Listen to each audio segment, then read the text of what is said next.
Broadcasting live from the Business RadioX studios in Atlanta, Georgia, it's time for Atlanta Business Radio. Brought to you by OnPay, Atlanta's new standard in payroll. Now, here's your host. Lee Cantor here, another episode of Atlanta Business Radio, and this is going to be a good one. But before we get started, it's important to recognize our sponsor, OnPay. Without them, we could not be sharing these important stories. Today on Atlanta Business Radio, we have BJ Green with Cadence Bank. Welcome, BJ. Good afternoon. Glad to be here, Lee. Well, tell us about Cadence. How are you serving folks? Yeah, so, the Cadence story is a good one. We have been in the Atlanta market now for about 2.5 years. If you recall, we merged with State Bank back in January of 2019. And I think have been really, hustling to be relevant in the Atlanta market. And so we have hired a number of bankers to cover middle market companies. Those would be folks up to $500 million in revenue. We have a legacy commercial banking team that really handles folks from $1 to $50 million. And then we've hired 3 private bankers, and they're handling folks' personal needs. So whether that's home equity loans, mortgages, and their investment assets. And I think it's a good story. We've been growing really nicely, and I think have had built a nice brand in the Atlanta market. Now, for the listeners that, maybe they're not as knowledgeable about banking as you are, can you explain kind of maybe the trade-offs or the pros and cons of going with, like, I like to call them the stadium banks, banks that, have their name on stadiums. Banks like yours and even like community banks. Can you kind of give us the rundown of the pros and cons of each of those? Sure. Yeah, I think that there are certainly pros and cons. And banks, obviously, there's a full spectrum of banks. So you have the smaller local banks that are on a lot of the, the main streets and in various communities. I think the benefits of the smaller banks, a lot of times you'd get to know the president and the CEO. You have an ear with the really the top leadership at a bank. And I think as you move up the spectrum and get into some of the larger banks, and there are 4 really major banks in the United States today, it's harder to get to know kind of the senior leadership. And I think a lot of times the larger banks, they get more bureaucratic and quite frankly struggle to really, sometimes serve smaller clients. And that's not always the case. Some of them are very good at it. But in my opinion, a lot of times the banks that are smaller, as a business owner, you can be more relevant to a bank and have an ear at a higher level within the organization, and I think that can really help. I would say on the flip side, the challenge for banks that are on the smaller end of the spectrum, really have to out hustle and compete from a technology perspective. So a lot of times the bigger banks have more resources from that perspective, and then they have a more national footprint. And so our bank, Cadence, we're primarily in the Southeast, kind of Texas over to Georgia with some presence in Florida, but filling those Southeastern conference states in between. We're relevant here. We do have some industries where we focus on a more national footprint. So those are kind of restaurant, healthcare, and technology in terms of our specialized industries coverage. But at the end of the day, it's all about being relevant to the customers and really helping them. And I think you're right to ask, what are the trade-offs between some of the bigger names and maybe some of the smaller banks in the country? So one of the benefits I'm hearing, like from a Cadence, is that you're not kind of a line on a spreadsheet like in some of these larger banks, and that every time you come in, it might be a different person and they don't really know you. And at Cadence, you're going to get more personal attention? For sure. I mean, I like to say that we are big enough to be relevant and helpful, but we're also small enough to be very nimble. If a person off the street came in for a credit request, we've got a banker on the field that would meet with that customer. And then, I report directly to our CEO. And so you're kind of 2 steps away from not necessarily the ultimate decision maker, but you've got, very, I would say, clear line of sight to senior executives within the organization. And that's very powerful. So the average customer out on the street is not, one of 10,000 or one of 20,000 clients. You may be one of 100 clients or one of 200 clients in a local market. And so the name would be recognized more easily or more readily in the organization versus a larger bank where, they're just serving clients across a much broader spectrum. And I think, potentially can be less relevant.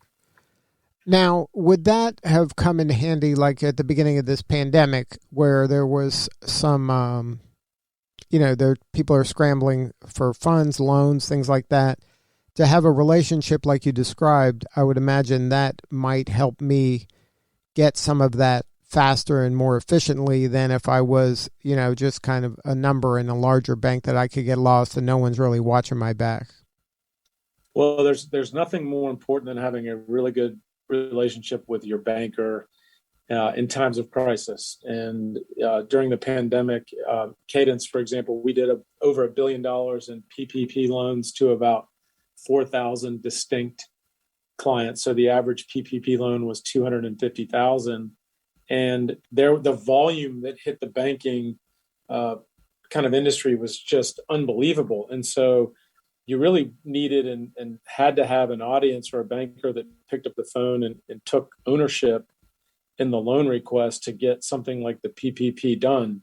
I think eventually most everyone got something through that wanted it, but there was a massive bottleneck to get the PPP loans out in the right hand. So for sure, having a close relationship with the banker helps. And certainly in times of trouble, even if you're in a non-pandemic environment, just a regular environment, if you're struggling or having some sales issues or things like that, I mean, having a banker that understands you and knows you and is willing to be patient and help you through a tough time, I think is a real advantage. And one of the reasons why, going with a bank that's focused on relationships can be really helpful. Now, you mentioned the presence throughout the Southeast and as far over as Texas. Can you talk a little bit about the consolidation that's happening with your firm merging in 2019 and then I think this year as well? What's the thinking there in terms of, is that just kind of you're all philosophically aligned and you just want to kind of broaden the services and, footprint? What's the kind of growth strategy from that standpoint? Yeah, it's interesting. I think that banks today are really trying to figure out how to be relevant to their customers. When Cadence acquired State Bank back in 2019, growth was certainly on the forefront of what Cadence was looking to do. So, did not have a Georgia presence, and with the State Bank acquisition, ended up being close to 18 billion, a little more in assets. The merger with Bancorp South out of Tupelo creates a bank that's 44 billion in assets. So we'll be the fifth largest bank headquartered in the states where we operate. There'll be about 425 retail locations, and it is kind of Texas over to Georgia. There's some presence in Florida, Arkansas, Tennessee, and then kind of fill in the map between that. But it's all about scale and being able to deliver to the clients. And I will tell you, I've been a banker for 26 or 27 years now, and having a bigger balance sheet certainly helps you in the middle market where you might need to write a check that's a little bigger than, if you're a smaller bank. The good news about this combination is that Bancorp South really has a community model. And so they're very good at lending in the communities. They tend to do smaller loans. And I think Cadence Bank, our strength is more commercial and middle market lending. And so the combination will be very powerful.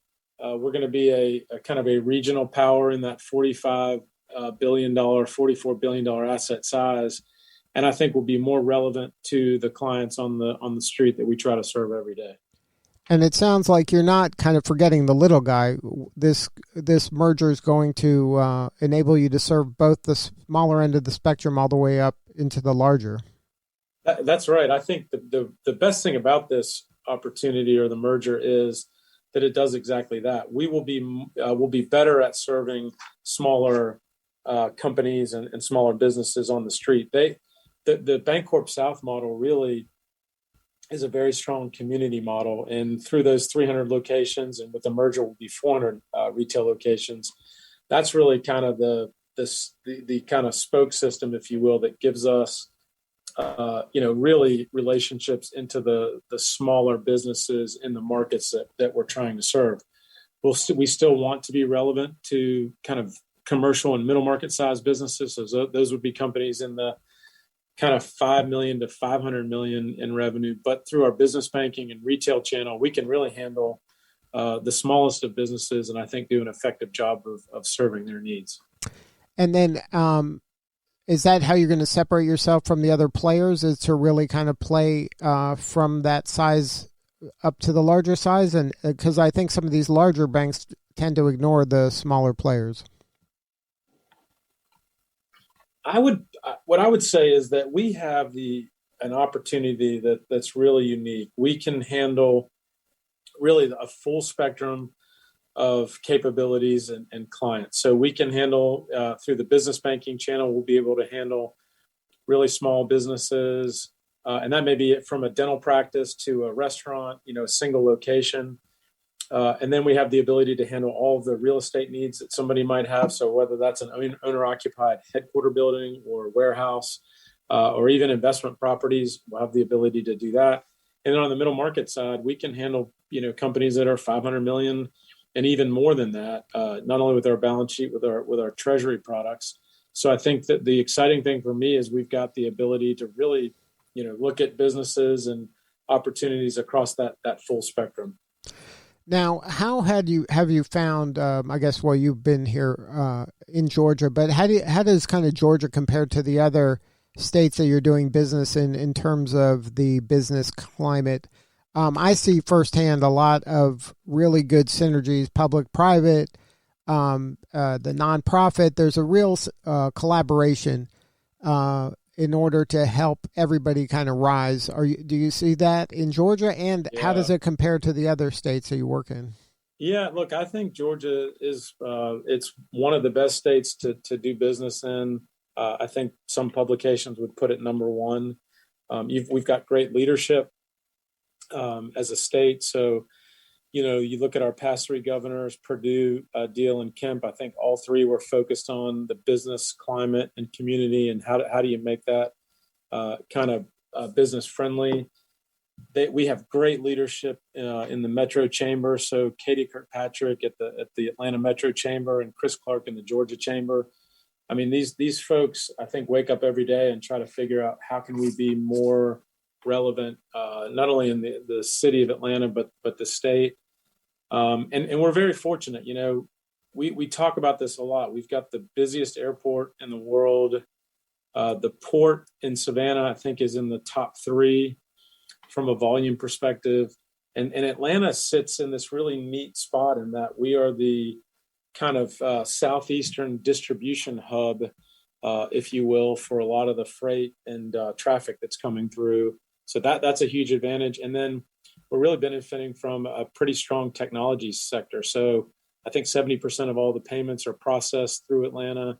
From a fintech and a cyber security perspective, Atlanta is it's a great, robust environment. So I think we're fortunate. We've got the confluence of leadership from the government perspective, private perspective, certainly the public side as well. And then you mentioned this, but there's no better place in the country to see leaders of these companies lean in and help the non-for-profits. And so you see a really robust non-for-profit community, and I think it reflects kind of the companies that are here. We've got 16 Fortune 500 companies headquartered in Atlanta, and I think 18 or so in the state of Georgia.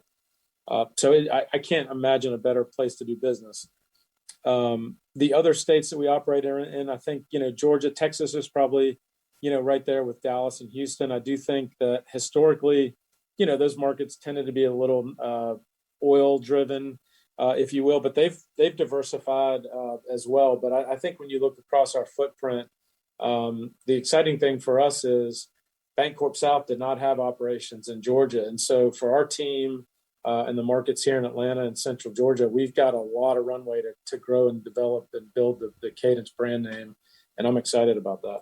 Now, how does Cadence kind of immerse themselves in the community? What are some of the activities they do to, kind of be a true community member? Yeah, great, really good question. So we spend time talking about this, and what organizations do we want to support, and how do we think about our community. I do think that as you build your community, you build your bank, and that's a great expression that I learned earlier in my career. But we have, first of all, there's a financial commitment. So whether that's the Woodruff Arts Center, we've got people that have gone through Leadership Georgia. We also have the Cadence Bank Amphitheater at Chastain Park, if you've ever been there. So that's something we're doing. But our employees serve on boards, and we try to get very, very strongly tied to the community. So as we sit here today, our bankers are on the boards of organizations like Trees Atlanta, the Girl Scouts, Meals on Wheels Atlanta, Kaiser Permanente, Desire Street Ministries, Chris 180, et cetera. So that's a part of it. There's a financial commitment, and so we're doing what we can there. And at the end of the day, it's just about people leaning in and trying to help organizations that need the help. So now, if you look in your crystal ball, how do you see us coming out of this pandemic? How do you kind of see the growth of the bank, in the next, rest of the year into next year? Yeah, I think Cadence is really poised well for the next 12 to 18 months. It's really interesting. You look at corporate earnings, and I think earnings across the companies that we serve, and those are very strong. So I feel good about that. Obviously, the government, with the different stimulus packages, are putting money into the economy.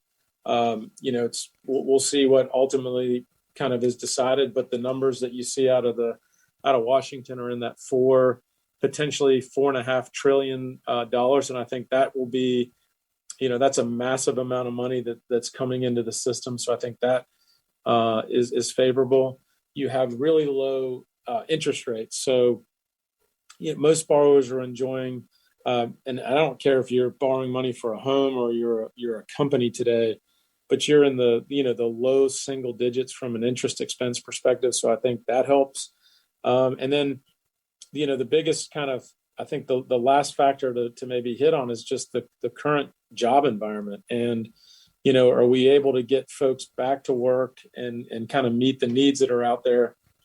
Talk to anybody in the restaurant or the hospitality industry, and they will tell you they've got plenty of open positions, and I think we need to get people back to work and kind of filling those. So I'm really bullish in the near term, for sure.